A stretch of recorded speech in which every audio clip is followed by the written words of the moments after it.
Dr. David Plourde. Real pleasure talking to David. 34 years he's been in a lab, learning, understanding how to lose weight. He's helped thousands of people. The scientific approach, the way he got there is fascinating. He was a high school athlete, a wrestler, a football player, weightlifter, and at a young age, his brother taught him how to set goals using discipline, coincidentally enough. But he's an author now. He's going to release a platform, and just the science of fat cells and what they do and how so many things are working against us. The food industry, specifically here in the States, is an unhealthy one, and the stress levels.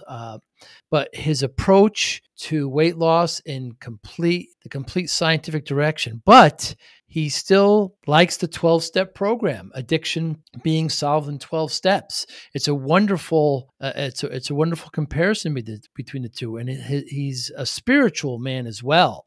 So that has responsibility in his approach as well. But it's a very interesting discussion with David. I really enjoyed it. And just the approach of weight loss in the scientific theater. I really, really enjoyed the conversation. Thanks so much for watching and listening. Hi, I'm Joey Pinz, and here's my 45-second introduction. After starting my business in the 90s, I started developing poor habits of eating in my diet because of working way too much. Before you know it, I found myself 340 pounds. The doctor told me if I don't lose the weight, I'm not going to see my daughter graduate. Took the next 7 months, lost 130 pounds. People think there's some secret. Ask me, how'd you lose that weight? Like there's some secret. There is no secret. How'd I lose the weight? Just one word: discipline. I've had other successes in life, and I attribute them all to discipline. Now, I'm not the king of discipline, but I believe that it can help all of us. Friends, colleagues convinced me to start a podcast. The podcast mission: how do we better ourselves and society? I talk to interesting people in health, fitness, sport, wellness, business, technology, science, art, and culture. And I eventually ask them how discipline plays a role in their life. Podcast vision: growth through learning from others.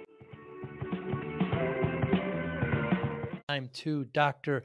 David Plourde. I appreciate it. Tell me exactly what the thrill is, what you get out of by riding the Harley V-Rod. Yeah, so, I'm a scientist. I work in a laboratory. I've worked in a lab for 34 years. And in some ways, you feel kind of like a bird in a cage. So the motorcycle for me represents freedom. I don't wear a helmet. I'm probably going to get a bunch of comments about that, but the fresh air, the sunshine, any day that I ride is a good day. And when I was doing my doctoral training, I learned about secondary stress. And as a person in the helping professions, I learned that people that are in my position have a higher tendency for addiction. And so as a healthcare provider, you need to have as many tools in your toolkit for your own mental health. And so part of that is my motorcycle. It's pure fun, and I'm not reckless. I take as many vacations as I can. I don't chase money. I limit my practice hours. I try to have a balanced life. And that's been key for me.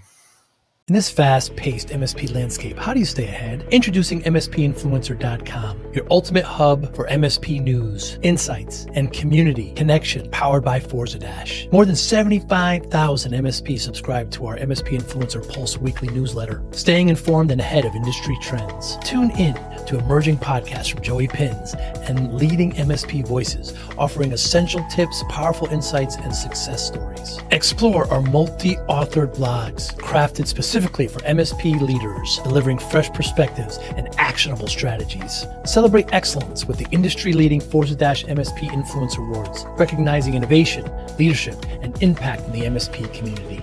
Join thousands of MSP professionals who trust MSPinfluencer.com to grow their business and expand their networks. MSPinfluencer.com, where today's MSP leaders connect, collaborate, and conquer, all powered by the Forza Dash platform, helping MSP vendors work effectively with MSPs and helping MSPs grow. It's nice, though, because you don't have your cell phone with you probably. You're off the grid. You're just feeling the breeze in your face. I mean, I have a couple of activities that do that for me too, and I look forward to them, and I love while I'm doing them. 100%. Yeah, I used to ride a bike. I used to have a motorcycle when I was a kid. One down, six up. You know what that means. Not Yeah, sure. not many Uh motorcycle people would. huh.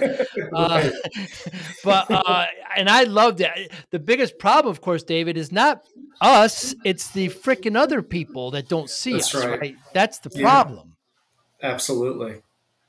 It's scary because they're looking for a big vehicle in their defense, and sometimes they just don't see. They're not looking for that there, and I've seen some pretty bad accidents. But the freedom and being off the grid is it's necessary, don't you think? 100%. Yeah. I think that, when I was going through my training and just, facing pockets of professional burnout, Mm, you have to, develop your own system, uh, accumulate your own tools to really keep yourself, mm, keep your cup full, So mm, exercise is a big part of my mental health strategy. I'm a big believer in meditation and prayer.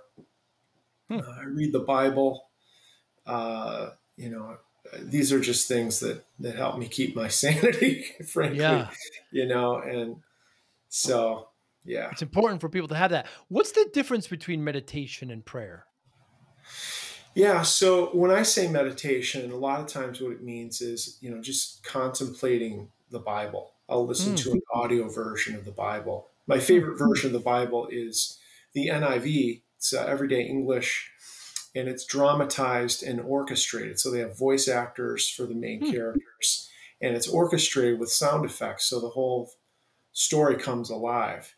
But I also am a big believer in practicing solitude, where you're just quiet and resting. Mhm. I think rest is a big part of my mental health strategy, um, and so I try to make that a daily thing. A long time ago, I decided I would restructure my work life. My practice hours are totally um, unorthodox. Mm.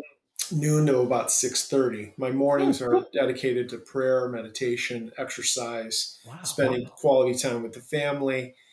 Um, so when I walk into the institute, I'm operating on all cylinders. And what I found is that, and I learned that from Stephen Covey.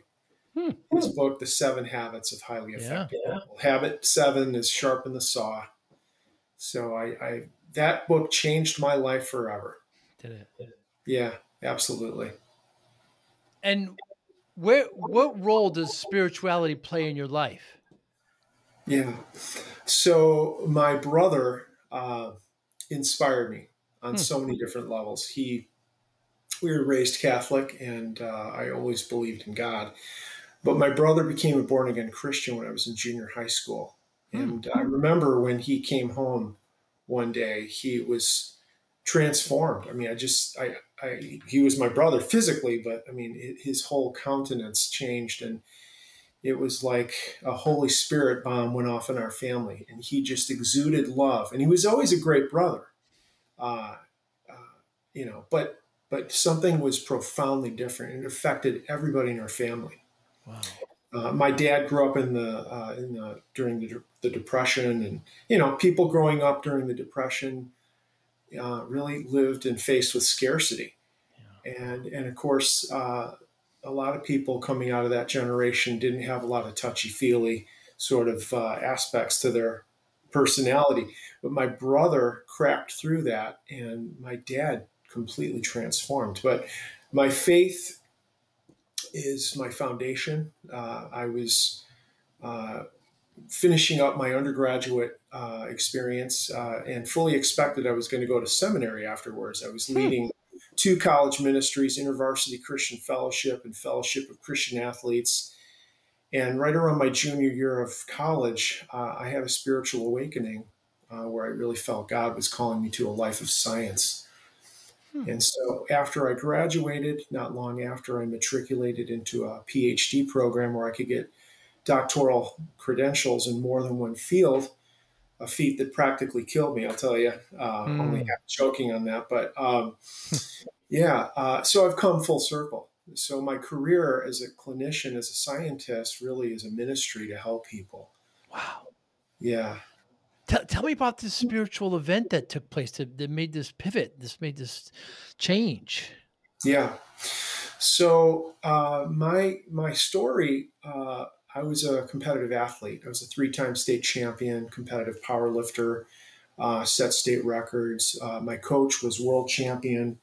And author Bill Sino, this is a picture of my coach, Huh. uh, held a master's degree in English and not your typical competitive weightlifter, super articulate.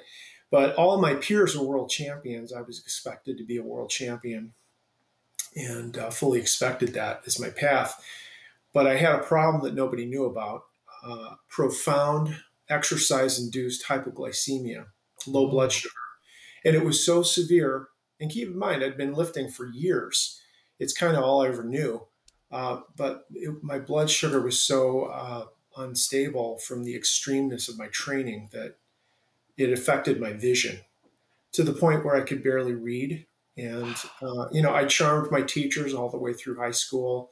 My teachers liked me. I was just a very likable guy. But I could barely read. When I got into college, I was on academic probation because I could play football. I was the strongest guy on the college football team as a freshman. I bench pressed over 500 pounds as a Whoa. freshman. Um, but it kept getting worse because my training just continued to get more extreme. And my sister, on the other hand, she's 10 years older. She was a CIO of one of the world's largest insurance companies in the world. Always a straight A student, growing up and everything. And she knew I was struggling. She shared a book on nutrition, science, exercise, physiology, very heavy science, written by three scientists, three doctors. I forced myself to read the book. I read it over and over and over again. I Wow. had to because my reading comprehension was so poor, but I started to apply the principles of the book, and something really crazy happened. Literally on a dime, my grades went to a 4.0. Wow. My reading comprehension was perfect. It was so uh, it stunned me in such a positive way. I knew that, and part of my problem was the things that I was doing in my physical training was so extreme. It would cause these massive glycogen depletions, and my blood sugar was all over the place. And so I made an about face. I made an abrupt decision to quit competitive powerlifting. Hmm. I quit playing college football. My sole focus became academics, and my life had been profoundly changed. Well, I had to design an internship for myself as I wrapped up my undergrad, and I proposed to the college that I run a weight loss program for overweight college students because I was an elite athlete. I had a great understanding of exercise physiology, but now I'm headlong in chemistry and nutrition. They said, why not? So I ran a weight loss program for the university at the University Health Center. They were kind enough to let me advertise the program. I had a full caseload of students. I remember walking into the University Health Center on the first day. I walked into this beautiful office that overlooked the campus. I sat down and I just looked up and I said, thank you, God, because I realized this wasn't Wow. just going to be an internship. This was this was a new calling in my life, to a life of science. And then the journey just unfolded. I entered into a PhD program, which was kind of a miracle unto itself because my struggle with reading as a young person was so severe, and no, I didn't even know it was a thing Hmm. until I realized it wasn't a problem anymore. It was so profound. But so I've spent 34 years working in a laboratory setting, helping people crawl out of a struggle of pain related to food addiction, obesity, all of the associated diseases, and really wanting to help people find a new life, a life of freedom and better health, joy, and self-respect. And it's been an incredible joy. It's been extremely fulfilling. It's had its ups and downs, of course, like Hmm. it does. But yeah, it's been great. I thoroughly enjoy helping people, and I've seen tremendous transformations. I've worked with several thousand people. Most of my clients are 50-year-old business leaders or older, Hmm. educated, succeeding in every area of life except one area, this sliver of the pie chart, being overweight. And so our goal is to help that part of their pie chart be as beautiful as the rest. And we do that through an interdisciplinary approach. But what I've realized is if you just throw physical science at the problem of obesity and food addiction, but you don't address the interior life, you might as well not even begin, because Mm. people always wind up using again, whether the Hmm. drug is food or alcohol or something else.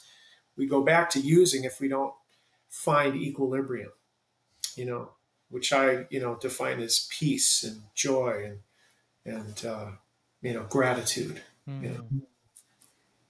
How is food? How can food be an addiction to those who don't believe that? Yeah. So any addiction, whether it's food, alcohol, sex, shopping, gambling, fill in the blank, it's all about dopamine, right? Hmm. So when a person feels mentally, physically, emotionally, spiritually flat, when the neurotransmitters of serotonin, dopamine, epinephrine, norepinephrine, when these levels are low, we feel terrible. Hmm. And when we reach for sugar or we reach for whatever the drug is, it evokes a dopamine release, and Hmm. that dopamine changes our physical, mental, and emotional state. And sometimes that chase can be a very painful tail chase that, in the mind of the user, can be almost impossible to stop.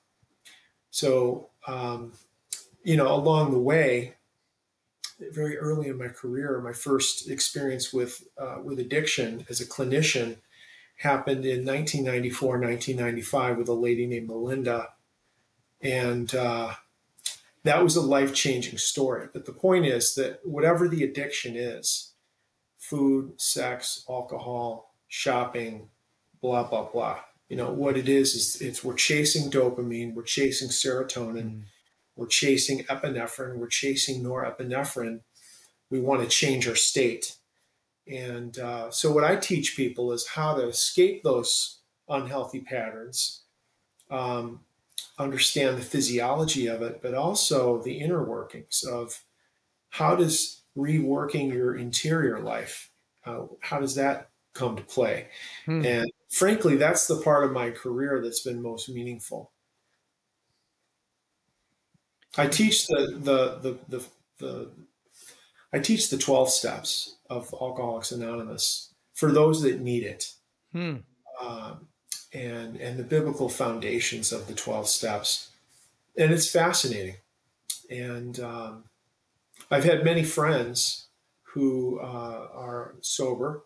I'm not an alcoholic, but I have many friends, many clients who've been sober for over 20 years. And what's interesting, Joey, is that the weight loss path and the sobriety path are almost exactly the same. Really?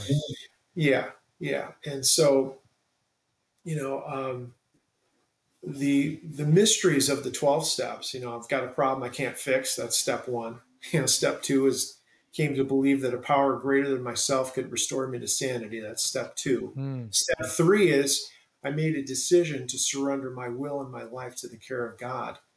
And, the biggest obstacle for anybody, whether it's a weight loss path or some kind of a sobriety path, our biggest obstacles are ourselves. Hmm. So we just need to learn how to get out of our own way. And I've never seen anything more effective than the 12 steps uh, to help people to do that. Really? Yeah. Now, that's a very non-scientific approach, doctor. The 12 Yes, steps. it is. Well, what's interesting is before I became a doctor and a scientist in two fields, I was a social worker. My background Oh. was actually social work and food addiction recovery. And so, the reality is, as I said before, if you just throw physical science at the problem of being overweight, but you don't ever address your interior life, Hmm. I've said it countless times, you might as well just go home because you're going to be back. And I don't mean to be negative. I don't mean to be overly dramatic or make it worse than it is. But there are published statistics, and you can ask me about that if you want to. Um, in sobriety, and I know this because I have many friends that are what we call friends of Bill. Bill Wilson was the founder of the 12 Steps of Yeah. Alcoholics Anonymous. But many of my clients and friends who've been sober for 20 plus years, when I ask them how many people that get sober stay sober, the answer is it's hard to hear. Really? Only about 5% of people that get sober stay Oh. sober. And when you read the published scientific journal articles on long term weight loss success, sadly, it's very similar. Hmm. That's always been a very difficult pill for me to swallow. It's but I've come to a place of acceptance. Ultimately, I can't control that. As a clinician, I can commit myself to provide the best quality of care, an interdisciplinary approach, Hmm. and do my best to educate people and guide them and walk with them. But at the end of the day, I can't want it more than they do. Yeah. I mean, because generally speaking, obesity is much more than just eating too many calories, right? There's some there's some issues there that 12 step can really address sometimes, correct? Yeah, it's really complex physiology. The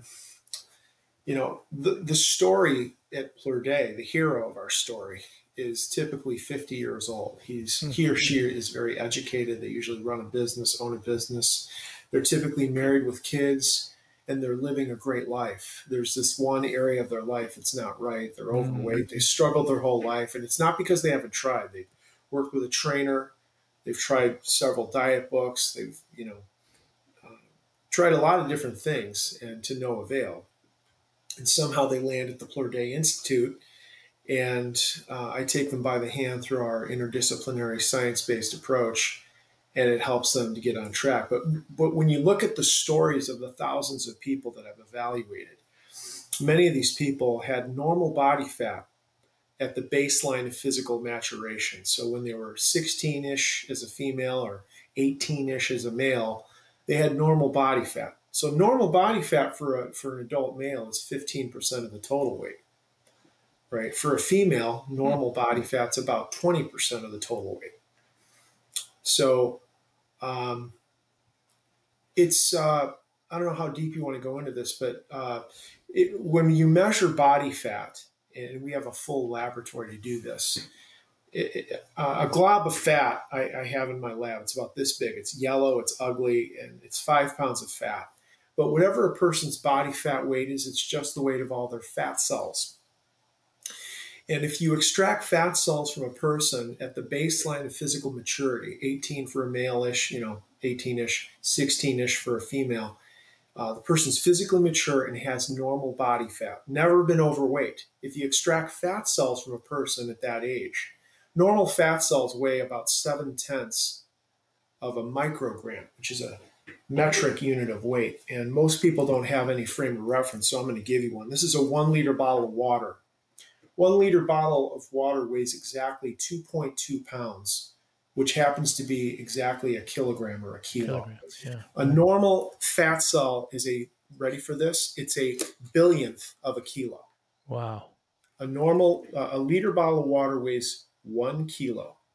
A fat cell is a billionth of a kilo. That's how small it is. A normal fat cell, 7/10 of a microgram, is a millionth of a gram, and it's 1,000th of a milligram.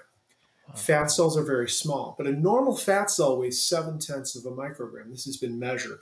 Hmm. If you extract fat cells from people that are clinically obese at their highest level of body fat, what you'll learn is that the largest or heaviest, I should say, the heaviest fat cell, the normal fat cell is 7/10 of a microgram. The heaviest fat cell in an obese person at their highest body fat is 1.4 micrograms. So fat cell weight can only double.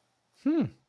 So if, let's say, a male has 25 pounds of fat when he's 18, and he's got 125 pounds of fat at the age of, 48, um, that, do the math. 125 minus 25 is 100 pounds. 100-pound gain divided by the 25-pound baseline is 4. It's a 400% increase. Well, fat cell weight can only double. Oof. So if a person has a 200 or a 300 or a 4, I've seen people have 1,000% increase in body fat. What that Jeez. points to is there's actually two types of fat creation in the human body. The first kind is called adipocyte hypertrophy. It's fancy words. It just means the fat cells are getting bigger. Type 1 fat creation, or lipogenesis, is simply when the fat cells get bigger, adipocyte hypertrophy. But in the case of the male that has 25 pounds of fat, when he exceeds 50 pounds, the body starts to manufacture new fat cells. That's called adipocyte hyperplastic hypertrophy, or type 2 lipogenesis. It just means the body's manufacturing new fat cells. So everybody's born with a certain number of fat cells. That's genetically determined. But by behavior and environment, people can have 300, 400, 500, 600% increases in body fat. And then what happens is a certain percentage of body fat that's being created is not reversible because fat cells can only get so small. So part of my fascination as a scientist happened in 1994 with a lady named Jennifer from Batavia, Illinois. She was a master's degree level physical therapist. Beautiful lady, married to her best friend. They had two awesome kids. When she was 16 years old, she'd had her menstrual cycle for a couple of years. She was physically mature. She was like 5'2" She weighed 120 pounds. She had 18% body fat. So she had slightly low body fat at 21.6 pounds of fat. And by the time, that was at age 16, by the time she got to age 31, she'd had two kids. Her total weight had climbed to 240 pounds. And her body fat went from 21.6 to 139 pounds. Mm. So she had an increase in body fat of just under 118 pounds, which was 543% more fat than she had when she was 16. She came to the Institute, and she was the very first person ever tracked using an instrument called the BOD pod. It's the most accurate instrument in the world for differentiating fat and lean tissue.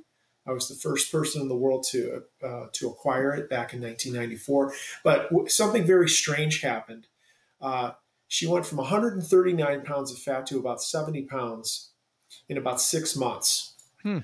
And strangely, at that moment, Joey, no matter how regimented her diet, no matter how no matter how strict the diet, no matter how rigorous the exercise, with essentially near perfect compliance, she couldn't budge another ounce of fat below 70 pounds of fat. Wow. But she maintained that body fat level for 5 months. And both of us are like absolutely baffled as to why she couldn't lose any more fat. Well, she was frustrated. I was frustrated. I mean, she really loved the program, but she's like, hey, David, you're great, but I'm not losing any more weight. So she ended up quitting. But I was fascinated, and I kept seeing a pattern emerge. So if a man came to me with a peak fat weight of 100 pounds, once he got to about 50 pounds of fat, he'd strangely stop losing. If a woman came in with about 80 pounds of fat at the peak, she'd hit about 40 pounds, and then she'd strangely stop losing. And I saw this hundreds of times. So I started to do literature searches. I came across a very obscure scientific paper, and I have the paper in my hands right here. It's called Adipose Cellularity in Relation to Human Obesity by Dr. Jules Hirsch. But Dr. Hirsch was the one that did the research on human fat cells. They're like a balloon, and they can only get so big and they can only get so small.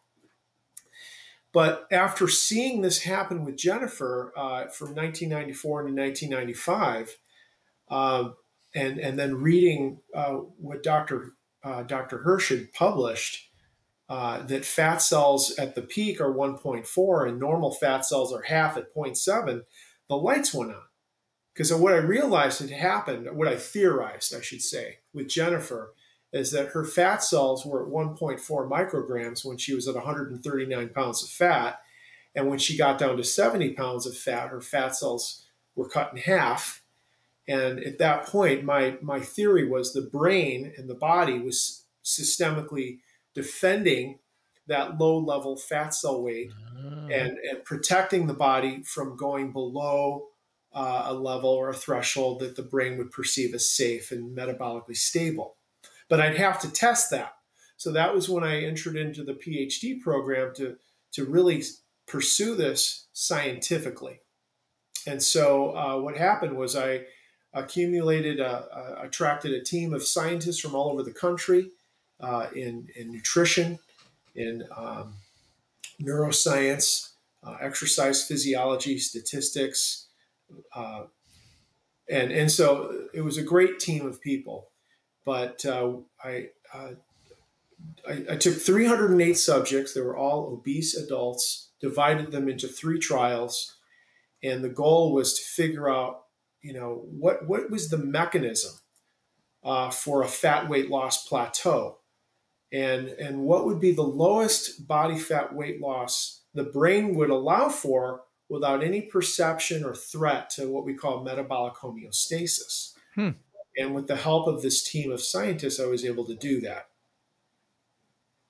So it's quite complex physiology, but at the end of the day, it's very much like your car. If you've got a full gas tank and you go on a long drive, eventually that gas gauge goes down and down and down and down. And once you get to a quarter or an eighth of a tank, the yellow light comes on and says, "Hey, Joey, right? You better go get some gas." And in an effort, the car is actually protecting you from getting stranded. And the body has a very similar process of registering your fat cell weight. And this energy balance affects the feeding centers of the brain, which sit right here, and they direct what you're hungry for, how often you're hungry, the degree of your hunger, what it takes to create a sense of satiety. And of course, exercise plays a big factor in this because everybody comes to the table with their own ideas, their own perceptions, but very few people work in a laboratory setting. So what we do is we help people understand the science of how the muscle fibers activate, how the different metabolic pathways are engaged, and the type of exercise, the frequency, the duration, all of these different factors affect your feeding centers because it affects the fuel that the muscle fibers use. And so without having a scientific foundation, oftentimes people will exercise with all the best intentions, but they're burning through the wrong fuel source and triggering the feeding centers for a hunger for sugar they can't predict, they can't control, they can't satisfy. So if you've got addiction tendencies and you're exercising incorrectly, it just exacerbates the whole process. And that's why, my book, excuse me, I dropped all my stuff here. My book, Solving the Weight Loss Puzzle, the Plourde Method, I picked that title because it is a complex puzzle. My goal with my book was to put all the pieces together in their proper place so people wouldn't be confused, they wouldn't be frustrated, and they could have a path that would be science-based, that would give them results and in a way that wouldn't be hard. So in the case of the one woman, I'm afraid I forgot her name. I mean, if she Jennifer. I mean, if she cut calories by 75%, she still wouldn't lose that weight? So I want to explain something. There's a term we call metabolic homeostasis. And during World War II, in the concentration camps, people were locked up and they were starved to death, right? And they were deprived of food.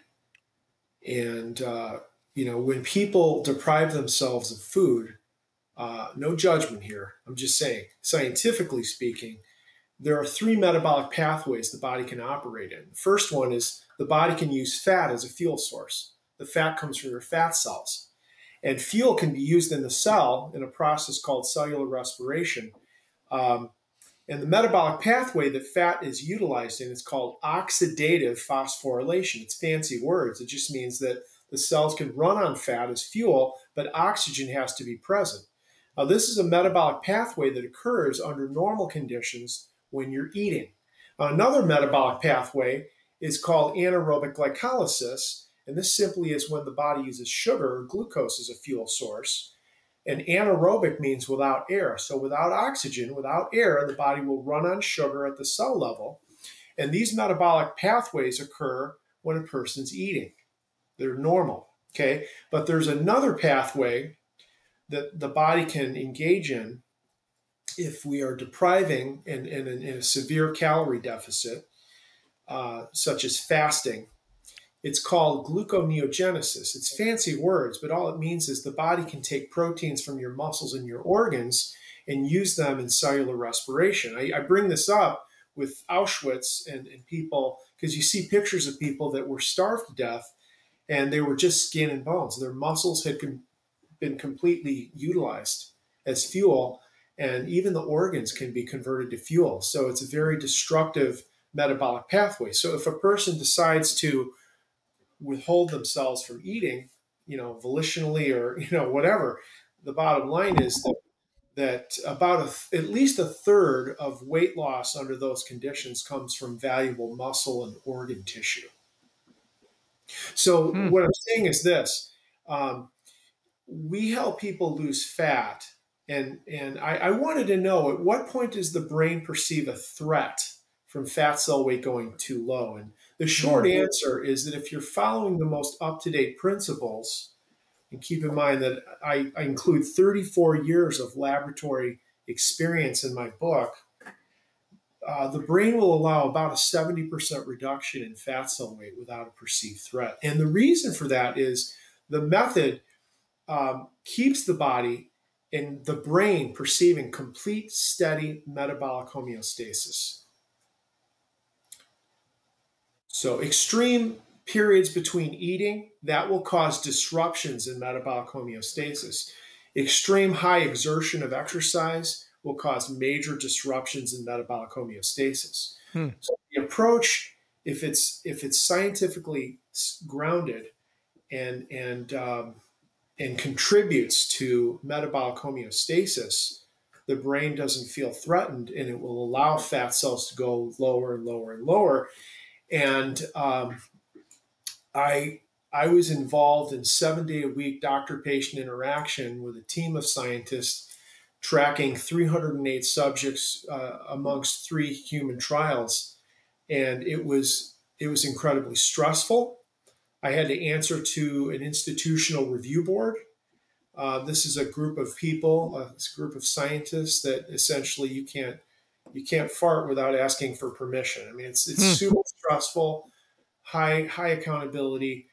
You're held to the highest standard of ethics and safety because you're working with human subjects.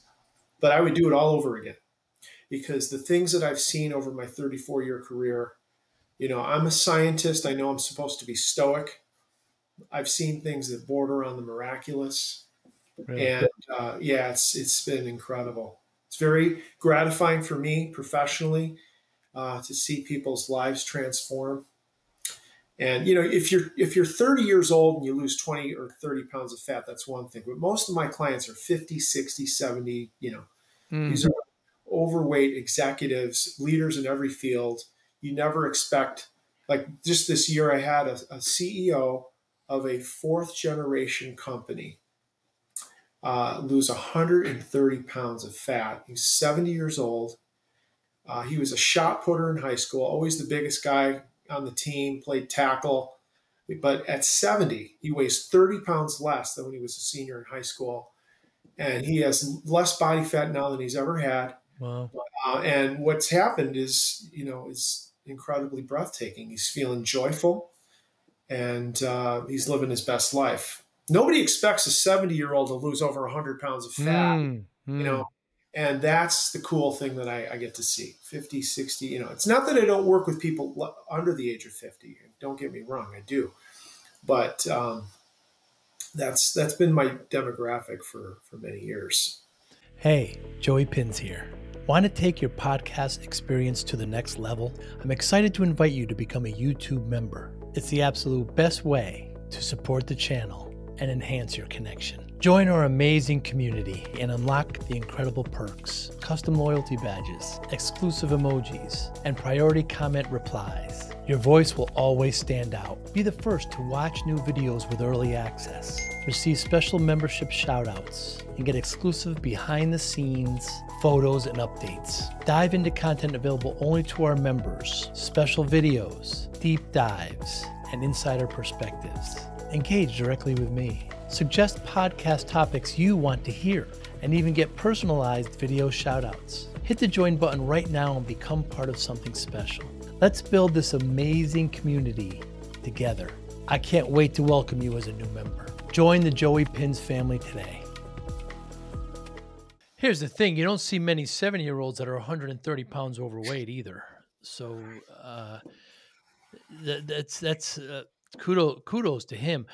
David, what's happening now, of course, is that pharmacology, pharmaceuticals have gotten in the way, and they're introducing all these things that not everybody, but I think it's the most popular drug right now, and there's a couple of them on the market that are just appetite suppressants. Correct? Yeah, that's right. Yeah, so I'm actually writing a book on the subject called "The Big Pharma Weight Loss Scandal," and the G in GLP-1. Semaglutide. These are the words that are used. These medications, all of them, whether it's Ozempic, Wegovy, Trulicity, Mounjaro, you name it, and there's many more coming into the field of play for weight loss. They are all diabetes medications for type 2 diabetes. And they are what we call glucagon inhibitors. Glucagon is a hormone that comes out of the pancreas that actually raises your blood sugar. Now, insulin is a hormone that comes out of the pancreas that actually lowers blood sugar. But what glucagon does is it stimulates your liver to take glycogen, which is just a polymer of sugar, break it and release it into the bloodstream.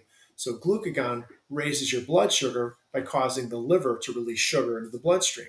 So when you inhibit glucagon, the liver doesn't release sugar. So the type 2 diabetic has better glucose control.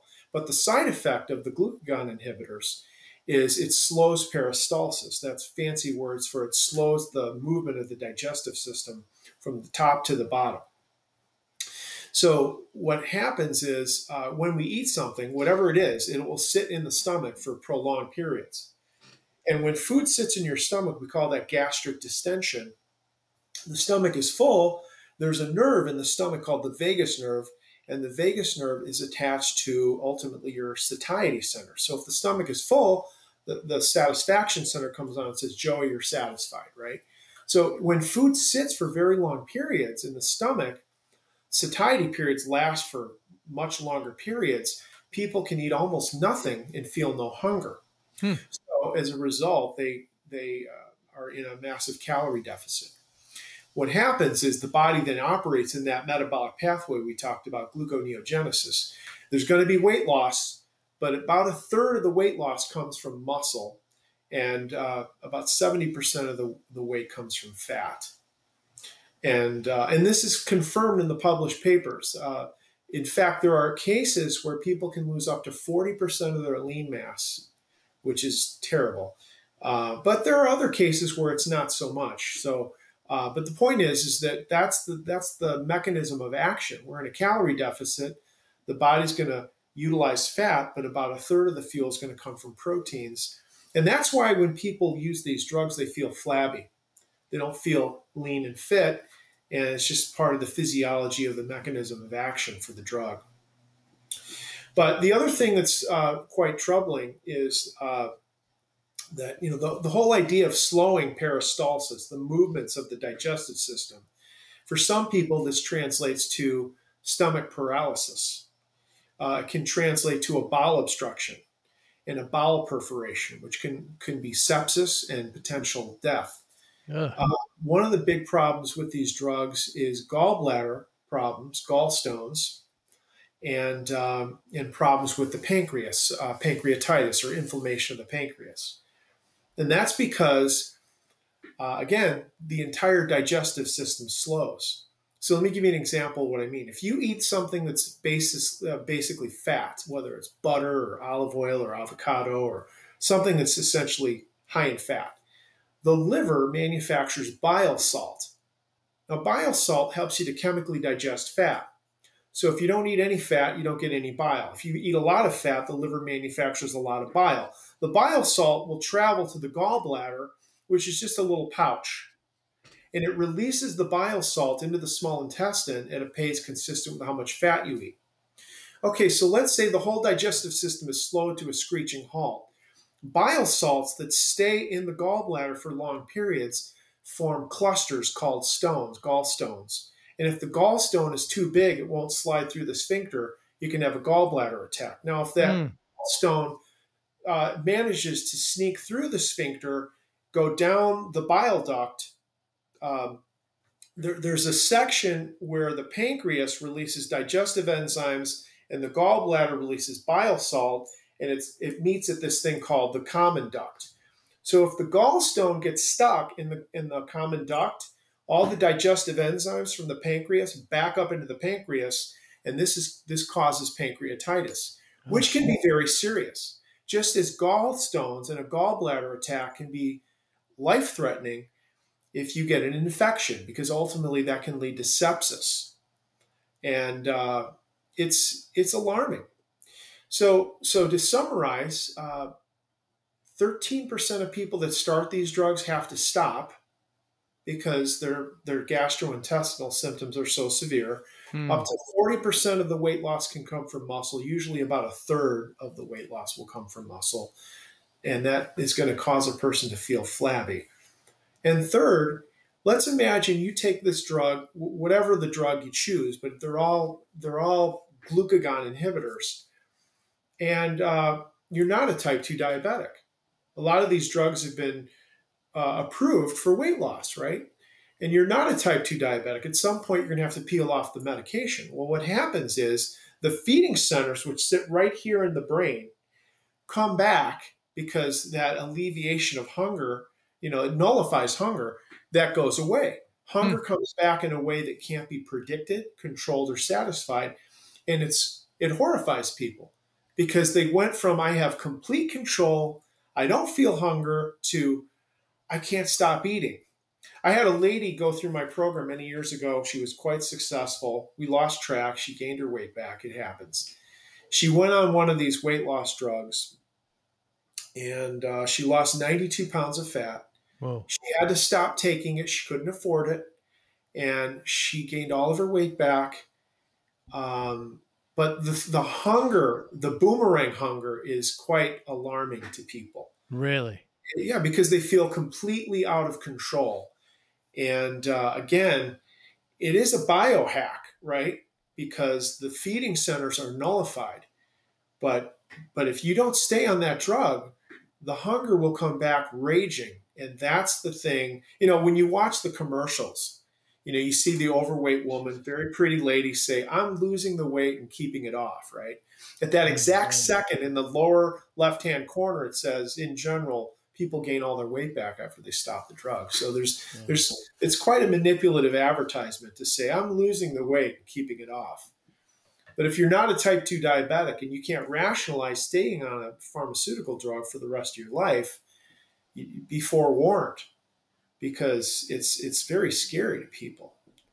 I've been teaching people how to lose fat weight without hunger for 3 decades. Mm. It has to do with teaching people to follow a regimen that contributes to such a stable state of metabolic homeostasis. The brain doesn't feel any threat for the mobilization of fat. And so people can lose fat without drugs and not be hungry and not have cravings. Mm. And that's not hyperbolic. That is true. And we've been helping people do that for decades. Dave, I heard you talk about a CEO at a sandwich shop and the corruption of the food industry. We need to talk, especially here in the States. Yeah, I wrote a chapter in my book called "The Day That Everything Changed."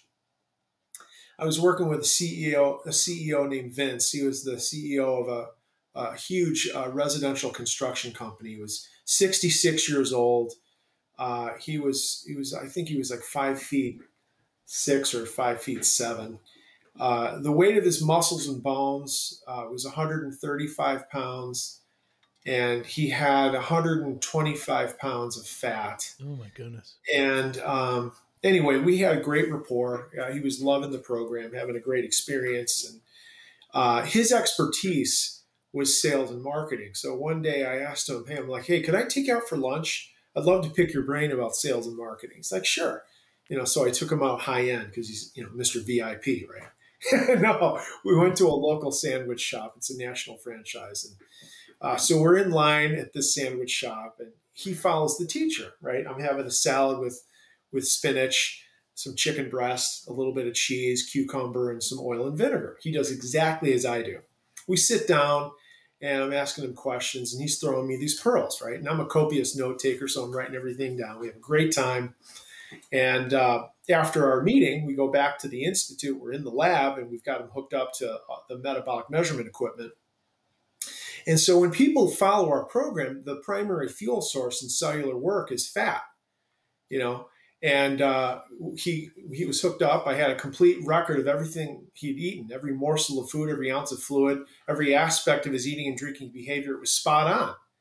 Yet, while we were in the lab, his fat utilization was in the toilet. I'm like, this is absolutely weird, right? So the only thing I didn't know for sure is what the heck did we just eat at that sandwich shop? So I called the lady who was the owner. It was in the middle of the afternoon. They weren't busy. And I said, hey, I was just in the restaurant and we had a great time. The food was delicious, very fresh. Thank you so much. But I wanted to mention that I think, and I'm speaking on Vince's behalf, I'm thinking that I'm having a little bit of an adverse reaction to the meal. I think my blood sugar is a little bit wonky right now. And I'm not angry. I'm not sick. I'm only saying this because my doctor's on my case to better control my blood sugar. She's like, sure, how can I help you? Would you mind giving me the ingredients list of the chicken? She said, no problem. She goes back to the kitchen. I presume she's tearing off the cardboard box with the ingredients list. She comes back to the phone. I'm expecting to hear chicken breast. Yeah. No. She read a whole bunch of ingredients. One was chicken, but in the first or second ingredient was modified food starch. So what I learned about this national chain is that the chicken that they provide isn't chicken; it's a chicken product, and it's engineered to look like a chicken breast, but it's laced with modified food starch, which is a code phrase for corn flour. So it looks like chicken, it smells like chicken, it tastes like chicken, but you're ingesting a high amount of corn flour, and you can't. There's no way to know it. You can't smell, taste, or detect it. And I said, thank you. Yeah. I said, this has been invaluable. And by the way, while I've got you on the phone, would you mind reading me the ingredients list of the cheese? She said, no problem. Back to the kitchen, tears off the cardboard box, comes back to the phone. I'm expecting she's going to say milk, salt, enzymes, and color. Milk, salt, enzymes, and color are the standard ingredients for cheese. Nope. Yeah. And she didn't even know, probably, in her defense, right? She was just a franchise owner. Right. So she read the ingredients: milk, salt, and powdered cellulose. I'm like, powdered cellulose? What is that? Well, powdered cellulose is a code phrase. It's potato flour. So let's imagine you're a restaurant owner. You're buying your cheese, but you want the cheese to come to the restaurant pre-shredded to cut down on labor costs. So I'm a cheese manufacturer. When I make the cheese, if it's just cheese and the cheese goes through the slicing mechanism, it gets stuck. So you have to shut down manufacturing with human hands, go in there and clean out the slicers. So industry-wide, whether you're buying high-end like Sargento cheese or low-end craft cheese, if the cheese is pre-shredded, pre-cubed, or pre-crumbled, they lace it with potato flour to such a degree when the cheese goes through the slicer, it glides and it doesn't get stuck. But you can't smell it, you can't taste it, you can't detect it. Well, she read this ingredients list. I'm thinking, she's going to say milk, salt, enzymes, and color. And the second or third ingredient was powdered cellulose. I'm like, what is that? I go through my reference books, do some research. I'm like, wow, this is a game changer. Thank you. And by the way, since I've got you on the phone, sorry to be such a pain in the butt. Would you mind reading to me the ingredients list of the oil vinegar recipe? She's like, not a problem. She goes to the kitchen, comes back. I'm thinking she's going to say, right, oil, vinegar, and spices. You probably guessed it. Yeah, but what kind of No, oil? no. It was oil, vinegar, and spices, but three forms of added sugar. The accumulative impact of the corn flour in the fake chicken, the potato flour in the fake cheese, the three forms of added sugar in the salad dressing. It's no wonder Vince's blood sugar spiked. Right.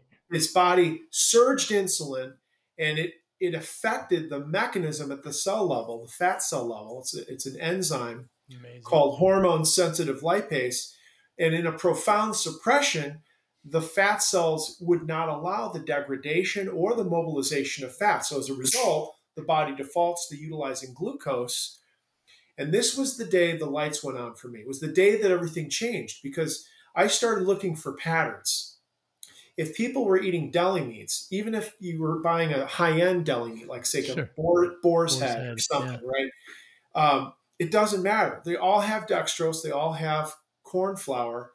And these ingredients reduce the cost of protein by weight. And of course, the Mm, sugar makes it taste sweet, and people like mm, sugar. But mm. the point is, almost all deli meats will send the fat cell into suppression for days. Wow. And it affects the metabolic pathways the body operates in. And then the second thing was if cheese was pre shredded, pre cubed, or pre crumbled, it doesn't matter where you get your cheese from. You might as well have bought a sack of potatoes. Right. And so I was looking for patterns, and the patterns were coming. We saw these patterns, and I was beginning to understand the role of not just the Mm, obvious sugars and starches that could hinder a person's body fat weight loss, but the insidious. These carbohydrates, these sugars and starches you can't smell, you can't taste, you can't mm, detect, and it's in mm, everything. mm. And so I'm working on another book title called Insidious: How the Corruption of the Food Industry is Making Americans Fat, and it's quite disgusting. But yeah, so as I did my formal research, I was studying how no knowledge of insidious carbohydrates, and then a little bit of knowledge, and then comprehensive knowledge affect Mm. the mechanism that regulates fat cell weight. And how did it play into what the brain would allow with body fat weight loss or fat cell weight reduction? At what point does the body begin to push back systemically and say, we're good? At what point does the yellow light come on the dashboard that says, hey, Joey, go get some more gas? Is it 60%? Is it 70%? Is it 80%? At what threshold does the brain perceive a threat? Well, I was lucky enough with the help of a team of scientists from all over the country Hmm. and some amazing volunteers and all of the subjects that participated. I was able to figure that out. I've in the last year, 2 years, I've become a notorious ingredient reader, and Oh, good. it's just so they just try to sneak so like citric acid, and they just folic acid. All the when my now ex-wife was pregnant, they were saying give her give her folic acid, give her, and now of course we realize we don't want to. It really is so we have to have more education like you're talking about. We have to have more people that are reading the ingredients, and hopefully that'll shift the industry, at some level. Doctor, has there been anything in the last month or so, 6 weeks, that you've changed your mind on? You clicked out for a second. Can you repeat that question? Sure. Has there been anything in real recent history, last month or so, that you changed your mind on? Regarding what? Anything? Anything? That's a good question.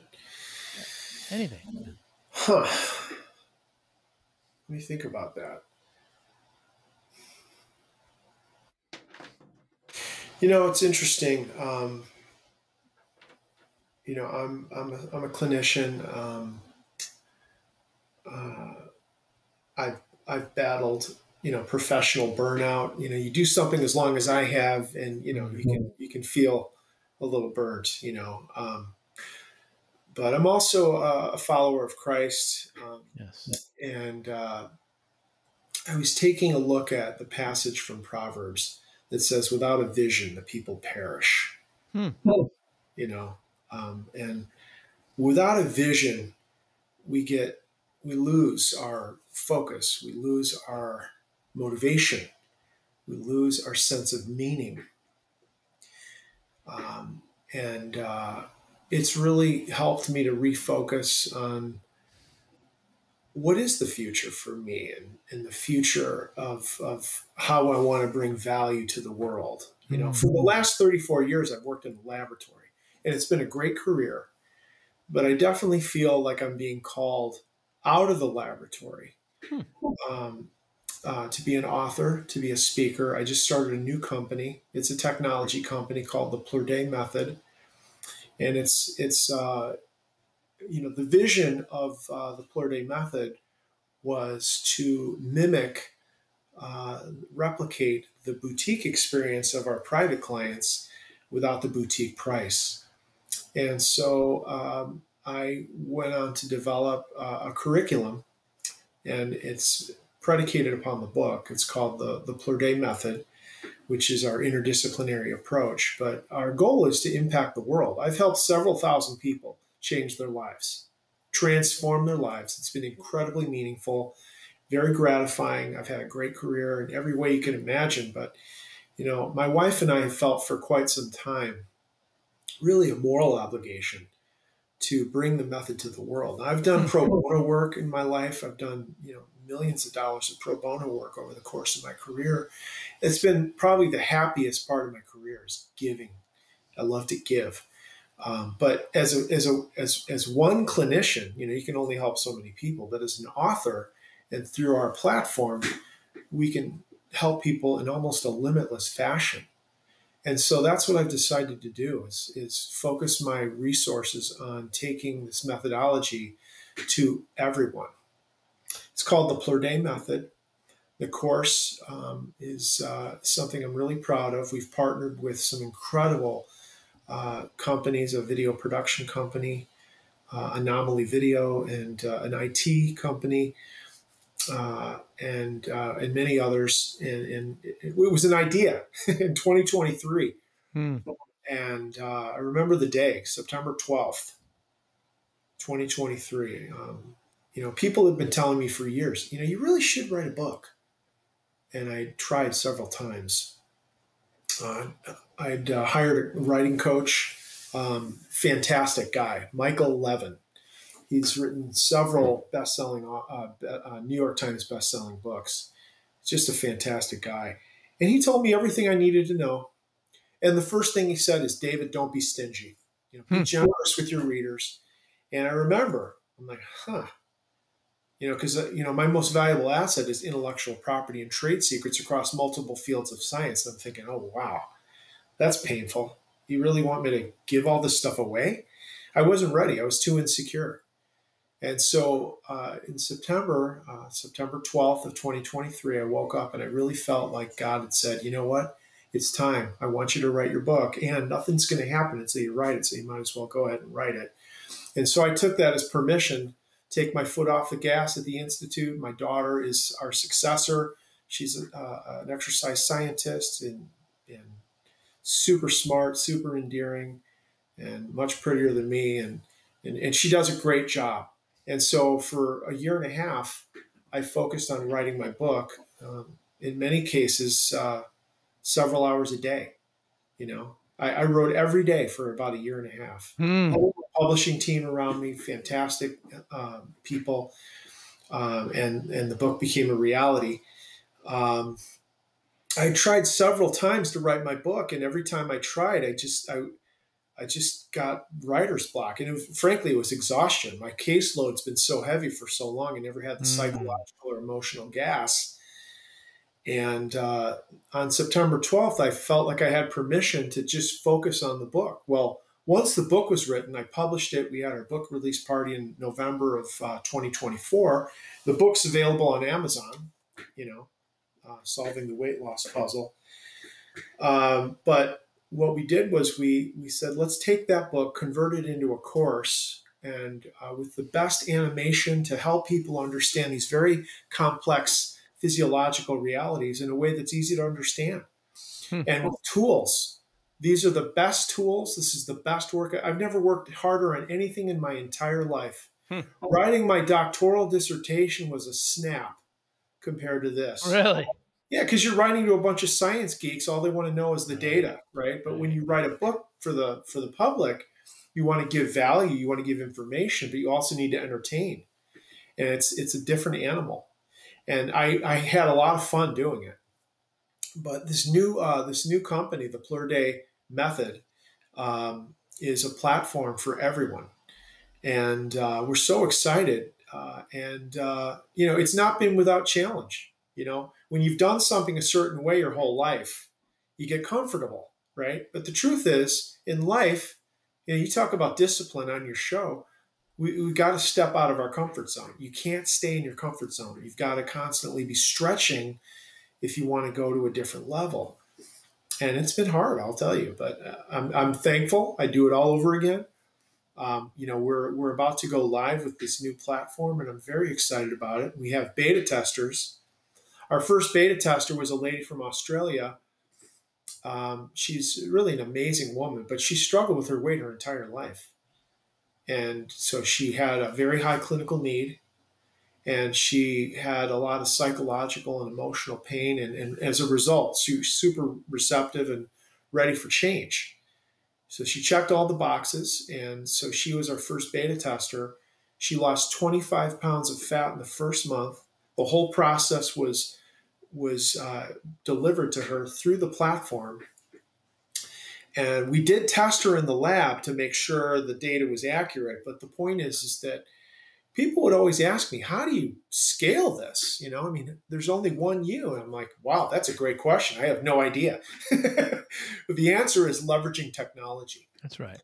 So, I go back to your question, have you changed your thinking recently? And the answer is yes. I'm pivoting, and this is a new chapter. And I'm very honored to be on your podcast, I have to say. I checked you out, man. You've got an impressive story with your podcast, your audience. And this is kind of like the intro to this new chapter. Um, and so, it's about helping people. It really is. It's always been about helping people, but now really expanding that scope to not just the affluent guy or woman who owns some Hmm. real successful company, but everybody. Hmm. So that's what my wife and I are very excited about, and Tiffany has been a huge help. I could never have written the book without her. She's got incredible editing skills, and she prayed for me and encouraged me. There were many, many times along that year and a half where I could have easily quit.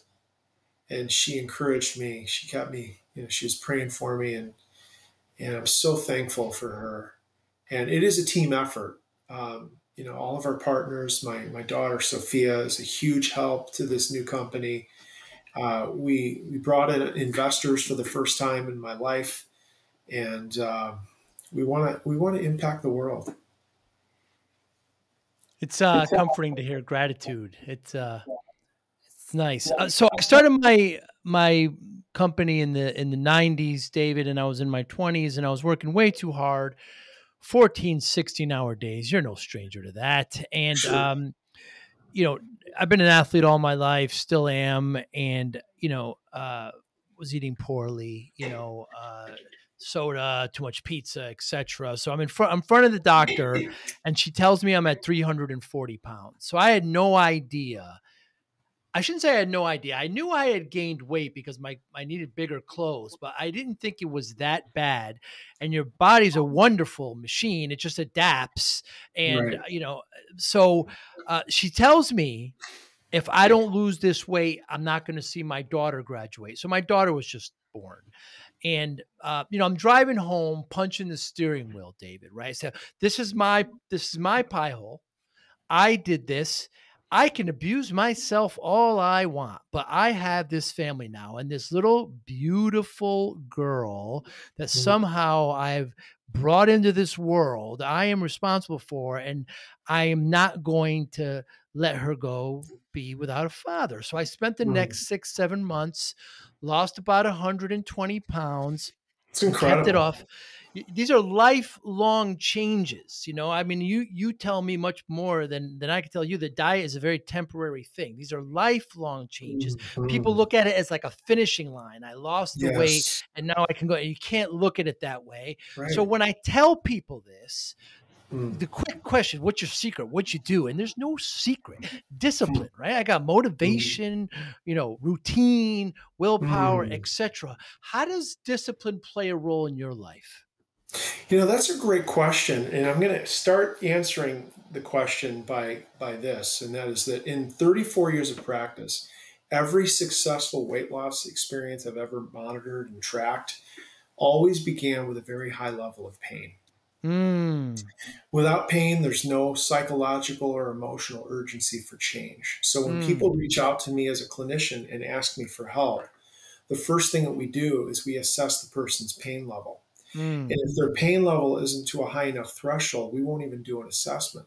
Wow. We will turn people away. In fact, for every four people that ask for help, I usually will generally only evaluate one in four because, you know, it won't work. If the pain level's not high enough, you're not going to have a motivated subject. And so it resonates, or it parallels your story. Yeah. You had a pain point. The doctor said, look, if you don't course correct, you're probably not going to survive long enough to see your kids graduate from high school. Man, that was a punch in the gut, right? Yeah. And that was a defining moment. Well, that's what happens for people that come to see me. They're at a point where they've never been heavier. They have obstructive sleep apnea. They maybe have a fatty liver. They are in type 2 diabetes. They're suffering. They feel inflamed. They feel their age. They don't like the way they look. Often the pain is self-loathing. It's like it's very dark. Mm, It's like people feel a level of hatred. Sometimes, and it's mm, dark. It's psychologically dark. It's mm, emotionally dark. And what we do is we help to harness that pain towards a science-based solution. And what happens for people who engage with me is we teach them how the body works in a way they've never heard. We speak a language that people have never heard before. It's sad that most people in science, or you go to your medical doctor and nobody ever talks about these things, but that's the reality. You're in and out in 15 minutes and there's no education. mm. So we harness the pain towards a science-based solution where we teach people this is how the body works to in a way that they can understand it. What happens from that point, Joey, is hope. Hmm. Without hope, there's nothing, right? Without hope, there's no motivation. If you have hope, you'll have motivation. If you have motivation, that person's going to comply with what I teach, right? But it all starts with pain, and then hope, and then motivation, and then compliance. And because our program is so scientific, we can predict exactly what happens when it's going to happen, except we underpromise and overdeliver. We never exaggerate. So what happens is after the first month of their engagement, they've lost somewhere between 10% and 15% of their total body fat. They're like, oh my God, this is incredible. What happens? They've got more hope, more motivation. They're more compliant. Mm. And there's a mathematically linear body fat loss that they can see because they're in our laboratory. And then on the platform, they can see it because we're teaching that. And so it's just it's a momentum. And it's a psychological momentum. It's an emotional momentum. It's a physiological momentum. But those are the sequences. That's the syntax of having a person that's on fire and saying, Doc, whatever you tell me to do, I'm going to do. Mm. You know, And regarding discipline for myself personally, I go back to when I was a teenager. You know, my brother taught me the discipline of goal setting, Hmm. and my first one of my first goals was to be the strongest kid in the state of Illinois, and I was dead set on that. It's a big And state. yeah, so as a freshman in high school, I write about this in my chapter. It's called Uh, it's a chapter on faith. And anyway, as a freshman in high school, I was a wrestler. And I was in a meet with a kid from a very large high school, and we were in a stalemate. And we went to the mat, and when we went to the mat, my arm snapped off backwards. Whoa. My elbow literally snapped off backwards, and it broke the growth plate on my elbow, and I had to have reconstructive surgery. And I couldn't sleep for months because I wasn't sure if I'd ever be able to lift weights after that. And the doctor, Dr. O'Neill, the orthopedic surgeon, never explained it. Well, the day finally came where my dad picked me up from high school. We went to Dr. O'Neill's office, and he's taking out the pins from my elbow. And my dad knew me better than I knew myself. And he's like, okay, go ahead and ask the doctor your question. And I choked up and I said, hey, doc, will I ever be able to lift weights again? And he looks at me and smirks. He goes, you can lift weights today if you wanted to, but I don't know why I'd want to do that. My dad winked at me and said, okay. I knew at that point. We weren't going to go back to the high school. We went straight home. I did my first bench press. My elbow literally had just like just a fraction of range of motion. So I did my first bench press with two hands on the left and one hand on the right. By the time the end of freshman year, I bench pressed 300 pounds. And my friend Charlie engraved a plaque signifying that. But I set goals. And by the time I was a senior in high school, without anabolic steroids, I bench pressed almost 500 pounds. And I was teenage state champion, set state records. And what I learned, Joey, is all of the discipline of goal setting as an athlete applies to everything.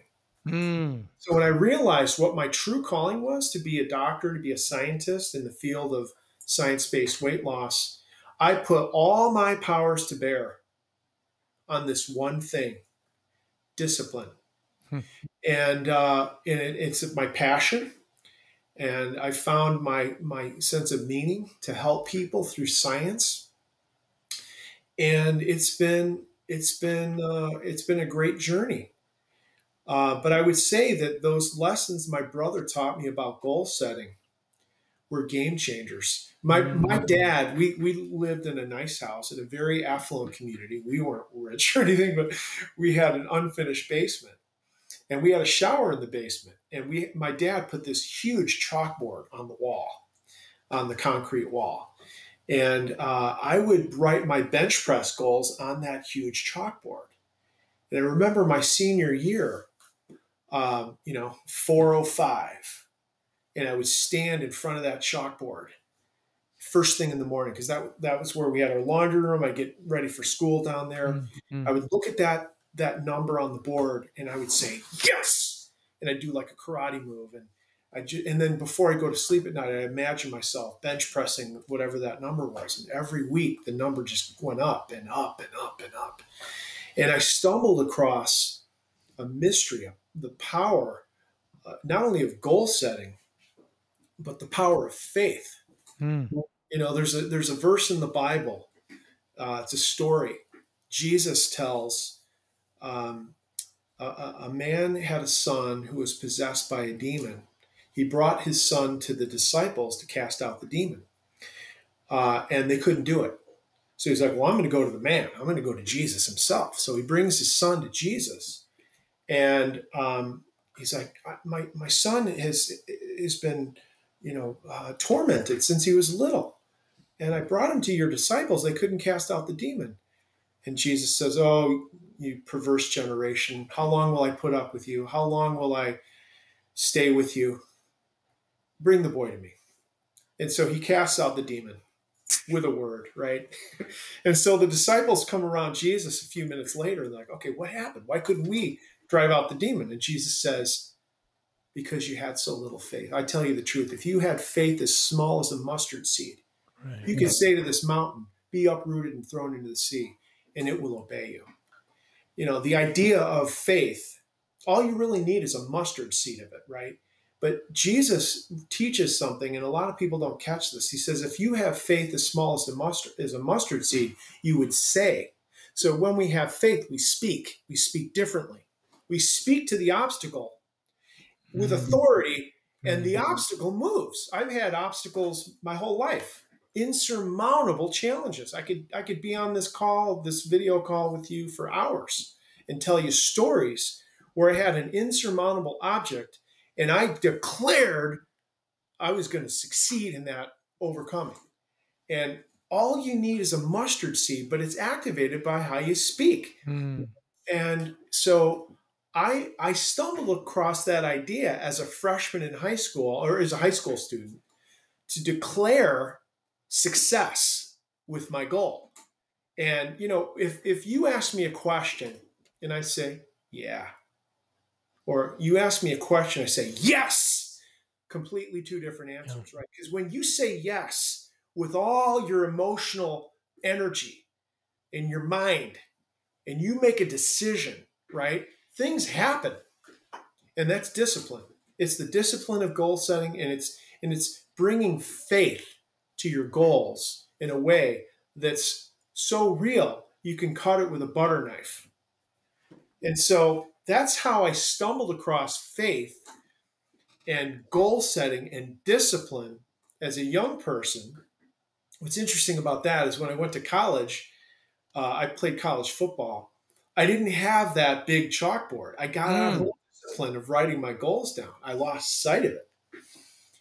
And without a vision, right, the people will perish. Hmm. You got to have a vision. You got to have clarity. You've got to have a sense of meaning. And in that, you get focus and you get discipline. It just comes right out, right? So. Want to show your love for discipline, inspiration, and the Joey Pinz podcast? Now's your chance. Introducing the brand new Joey Pinz merch store, where style meets discipline. Choose from premium apparel, cozy hoodies, stylish hats, durable bags, and your new favorite coffee mug, all featuring the iconic Joey Pinz logo. Perfect for podcast fans, discipline enthusiasts, or as unique gifts for friends and family.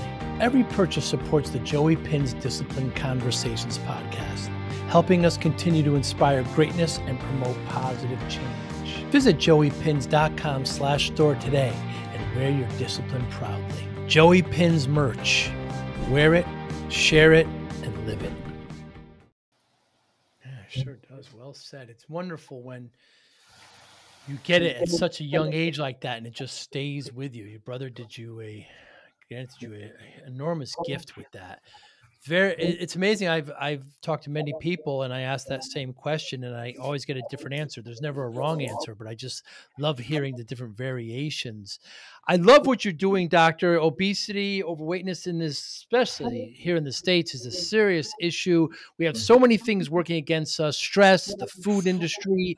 We have to fight against it, and we have to perhaps use a great scientific method and understand it better to really cope with it. And our health is paramount in these times. Thank you so much for your time today, doctor. So if anybody watching or listening, how can they get in touch with you? Yeah, so I have an intake department. It's 844-756-8733. It's 844-756-8733. You can talk to a live person. If you'd like to get more information to be a private client, the platform that's going live very soon is called the PlourdeMethod.com. So you can just go to that platform, go to that website, and register. And there's an intro video that explains what the method is and about the story of the research and why this is going to work for you. And then there's a questionnaire. And it's essentially an intake process. And that intake process is to assess a person's clinical need for weight loss.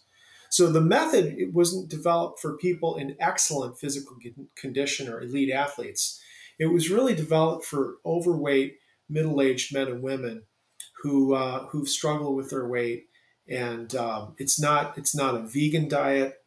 It's a science-based approach. But the questionnaire will assess their clinical need for weight loss as well as their psychological and emotional readiness for change. The platform will also define physiologically what's possible for body fat weight loss, and it will map it out. Um, the platform is not live just yet. It's very close. So we're hoping in the next month or month and a half it'll be live, in which case we'll email your listeners or your podcast subscribers that they can engage with us and that it'll be ready to go. Currently, you can go to the PlourdeInstitute.com to get information. That is correct. The PlourdeInstitute.com. And then my personal email is DP for David Plourde or Dr. Plourde at theplourdeinstitute.com. And if your podcast subscribers want to chat with me or contact me personally, I'm happy to talk. Plourde. Yes, sir. Thank you so much for your time today. Next time I'm in the general Illinois area, we'll get together and have a cup of tea, perhaps. Joey, I would love it. I thoroughly enjoyed our conversation. Thank you so much. I feel very honored to be with you today. Thank you, sir. You be well. All right.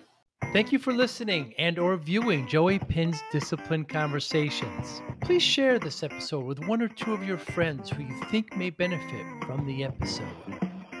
Our website, www.joeypinz.com. There you'll find lots of resources and you could join our mailing list. Please follow us on all our social media, Instagram, Twitter, and Facebook. Podcast information, the video version of our podcast is on YouTube. Please subscribe. Audio is on all major podcasting platforms. Please follow them.